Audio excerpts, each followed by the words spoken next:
Assalamu alaikum.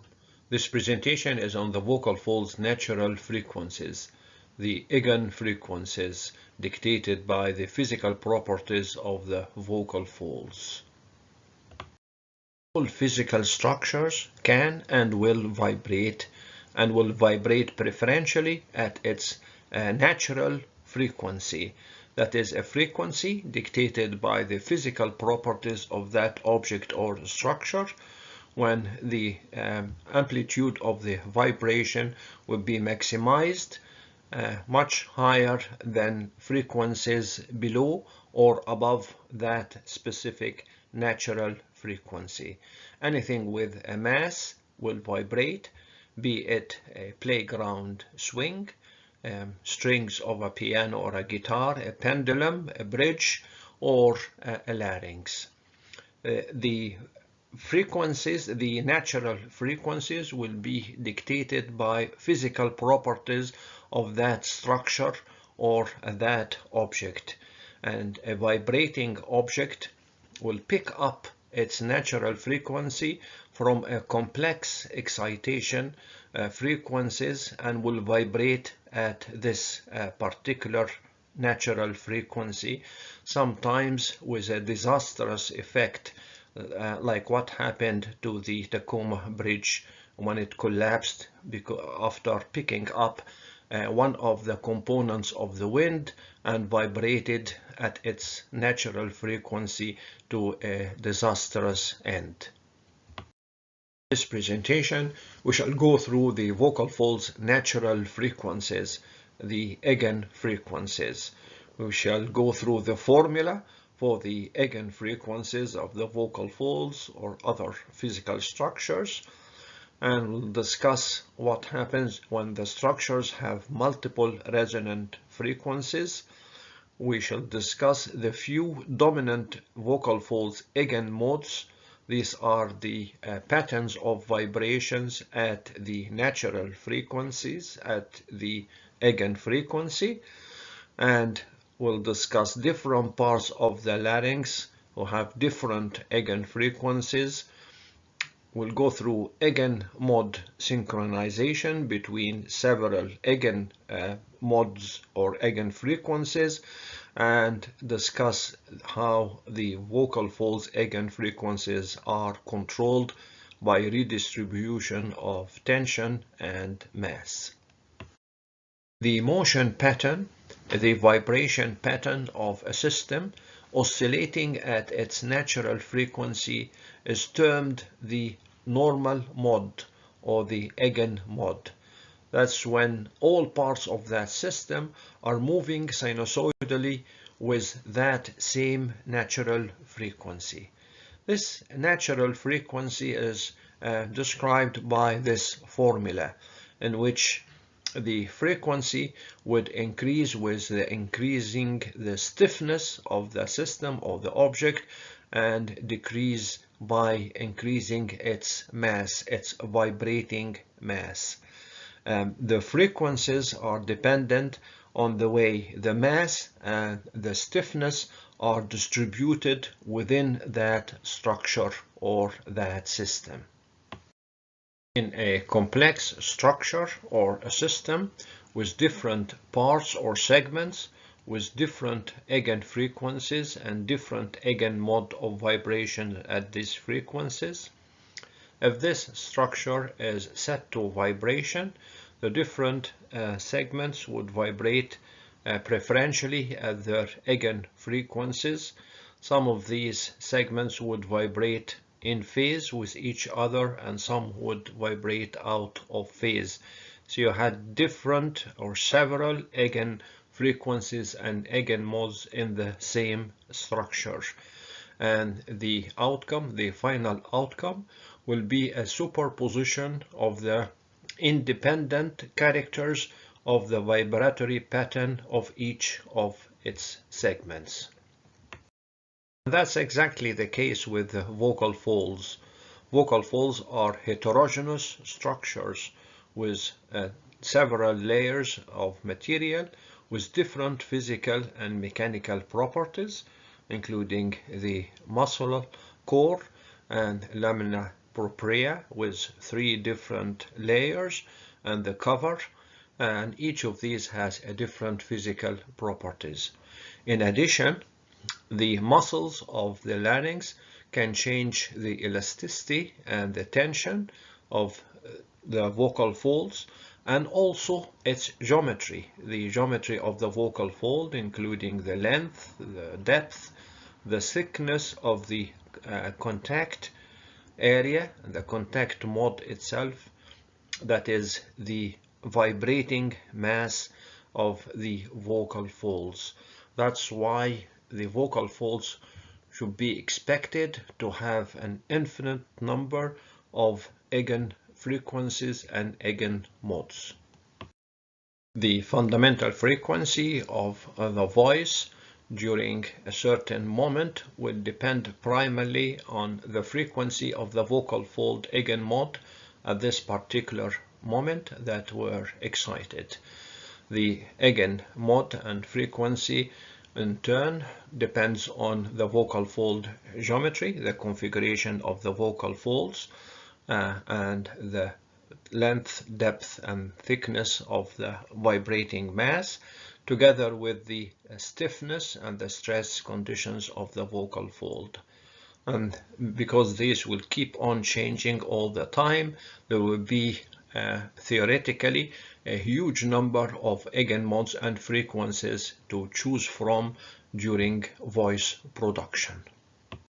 However, it was found out by computer modeling or physical modeling using excised larynges with high-speed cameras that only few dominant eigenmodes, the lowest of the eigenmodes, can actually play a substantial role in the production of voice.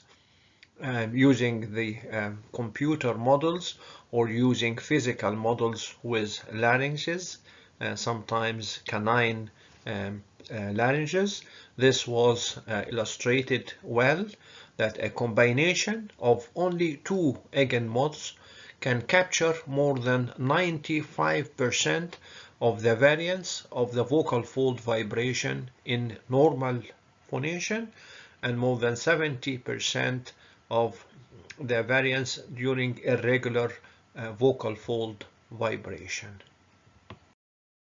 The 2 dominant vocal fold eigenmodes during phonation are termed X10 and X11. These are 2 different modes of motion or vibration.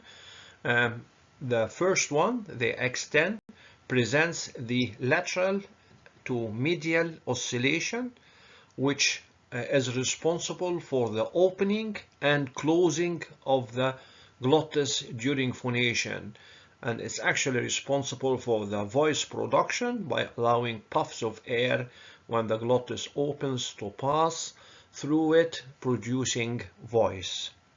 The X11 is another pattern of movement with convergence and divergence of the glottal canal here. You can see that the lower ends of the medial ends of the vocal folds always lead the upper ends during closure and opening of the glottis canal. And this pattern of movement allows the transfer of aerodynamic energy into the vocal fold tissues to support phonation. In addition to these dominant eigenmodes and patterns of vibration during normal voicing, there are plenty of other ways the vocal folds can vibrate, including, for example, eigenmodes X20, 21, 30, 31. These high-order eigenmodes are responsible for production of more complex vocal fold vibration patterns, particularly related to pathological voice quality and disorders. Not only the vocal folds has eigenfrequencies and modes, other laryngeal structures can also vibrate at certain frequencies, and they respond to vibration applied externally, for example through the neck. Below 100 Hertz, the vibrations of the ventricular folds are much higher than the vibrations of the vocal folds itself, because the ventricular folds are assumed to have eigen frequencies and modes around 70 Hertz. The arytenoids and the aryepiglottic folds can also vibrate at their natural resonance frequency of 50 Hertz. This is a closer look at what happens during phonation with the self-oscillation of the vocal folds. This diagram describes three different eigenmodes during phonation. We start with the last two because these are the dominant eigenmodes that produces more than 95% of the movement during phonation. This one is the medial lateral type of movement. You could see this thin line is the neutral position, and the vocal folds can move medially, the interrupted line, and laterally, the thick line, and this would allow closer and opening of the glottic canal, allowing puffs of air to pass and phonation to proceed. This is the principal eigenmode or pattern of vibration. The other one is when the lower ends of the vocal fold leads the upper end in movement. So it's a rotational type of movement with the lower end leading, forming a divergent glottis, and also leads it when it is opened, forming a convergent glottis.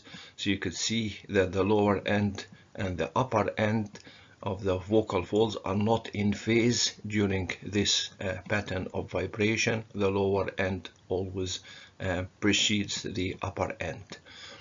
The third type of motion during phonation is up and down movement, superior to inferior.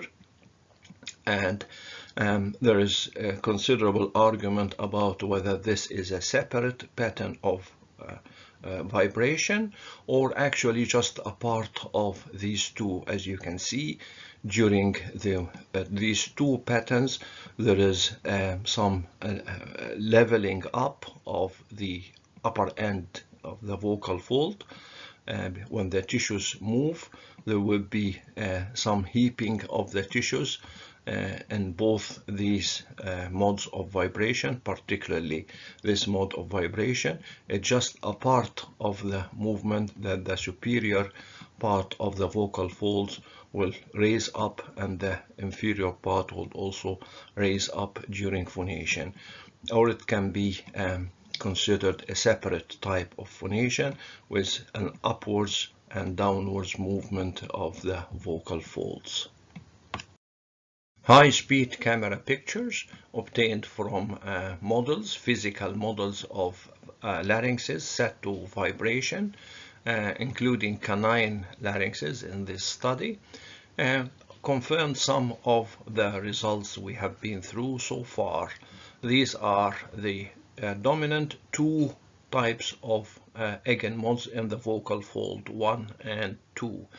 One is the medial to lateral vibrations of the vocal fold. You could see the glottis opening and closing up, opening here and closing up here during phonation. The other pattern of vibration, the convergence and divergence of the glottic canal during phonation, which provides favorable conditions for transfer of the aerodynamic energy to the vocal folds to sustain self-oscillation. This is the first eigenmode, the medial to lateral type of oscillation during phonation, and you can notice here that the lower end and the upper end of the vocal folds are moving in phase. They are moving together during the medial or lateral displacement of the vocal fold. This was predicted in the two-mass computer model as early as 1972. This is the principal eigenmode of vocal fold vibration, the most dominant, that describes about 70% of the variations in the vocal fold movements during phonation. And this is the second eigenmode, the eigenmode responsible for changing the glottic canal configuration from a convergent to a divergent configuration. This basically is due to the out of phase movement of the lower and the upper ends of the vocal fold. The lower end would proceed in moving lateral, followed by the upper end, and the same would happen while reversing the movement. The lower end would also lead, followed by the upper end, giving these two types of configuration. These types of configuration helps in transfer of energy from the aerodynamic flow to the vocal folds. As you can see in the convergent configuration, the inlet to the canal is much wider than the exit. According to a Brunwi phenomena, this would create a higher intraglottic pressure, and this would allow transfer of energy to the vocal folds to open up the canal and allow passage of air. When the configuration is reversed, the inlet to the glottic canal is much narrower than the exit, and according to the same law, this would create a negative pressure inside the canal and allow the pulling up of the ends of the vocal fold to close the vocal folds during the cycle. And this was expected by computer models that show that the thick line here is the intraglottic pressure.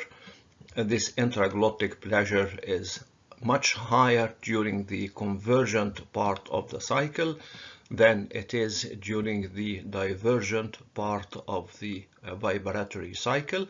In here, when it is high, it allows the vocal folds to be pushed apart, and when it is low or negative, it allows the vocal folds to be pulled together. The third type of movements during vocal fold self-oscillation is the inferior to superior type of movements, when the upper ends of the vocal folds heaps up during the oscillation. This can be seen as just a part of the second eigenmode, with changes in the configuration of the glottic canal from a convergent to a divergent type of configuration.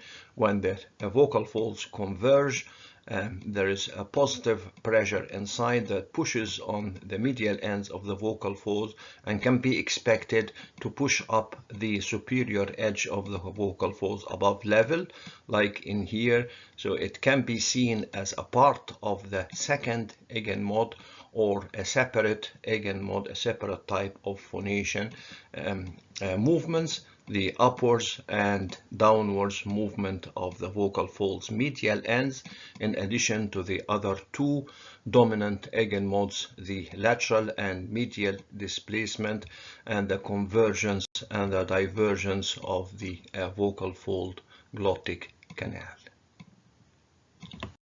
That is to say, the first two dominant modes of vibration explains about 95% of all the movements of the vocal folds during oscillation, and all other types of movements are considered secondary. They all count up to 5% only of the movements of the vocal fold, including this superior and inferior oscillation, which can be considered as a part of the second eigenmode or eigenfunction.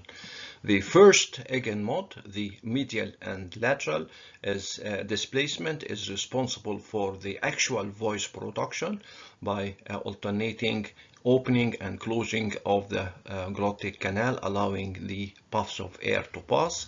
The second eigenmode is responsible for generating favorable conditions for this oscillation by allowing positive intraglottic pressure during the conversions to help in opening up of the vocal cords of the glottic canal, and a negative pressure during the divergence of the glottic canal to allow pulling down of the ends to close up the glottic canal during the other part of the vibratory cycle. Entrainment of the eigenmodes, the mode locking, is a phenomena that describes how two or three eigenmodes can synchronize together so that their individual pattern of movements can be combined to form a final outcome, much like we have just described of the lateral and medial displacement of the vocal folds combined with the convergence and divergence of the glottal canal at the same time. This phenomena is very much dependent on the airflow through the larynx, on subglottic pressure. If there is very little pressure or no flow, like in vacuum, experimental studies on excised larynges, the vocal folds can start vibration, but its oscillation will damp very quickly and will stop. Under the influence of airflow and subglottic pressure, they will continue to vibrate and may reach a point of self-oscillation when they generate enough energy during their oscillation to sustain the vibration for longer time. This diagram shows the effect of increasing subglottic pressure on two eigenmodes, the eigenmode of lateral and medial displacement of the vocal folds to open up and close the canal, and the other eigenmode of convergence and divergence of the glottic canal during phonation. With increasing subglottic pressure, they reach a point where they can synchronize. Interestingly, this is the point of starting phonation. It corresponds to the minimum subglottic pressure required to initiate phonation. At this point, the combined patterns of movement would have lateral and medial displacement of the glottic canal, and also they have the vertical phase difference between the lower and the upper ends of the glottic canal, giving the convergence and divergence that generates enough energy to sustain the self-oscillation. At a critical subglottic pressure, the two eigenmodes described would synchronize, and at this particular moment there will be enough energy into the system that combines their movements to generate energy to sustain phonation. And this is the moment of the start of phonation at the critical subglottic pressure level. So the vocal folds eigenmodes can interact with each other. And this interaction is nonlinear. They can synchronize and they can desynchronize. And this provides a wide variety of different patterns of movements for the vocal folds by changing their geometry and their biomechanical properties like stiffness, for example. This is a central feature of the voice production process, the synchronization of the vocal folds eigenmodes. And it also explains some of the irregular processes in voice production as well, and dysphonia as well.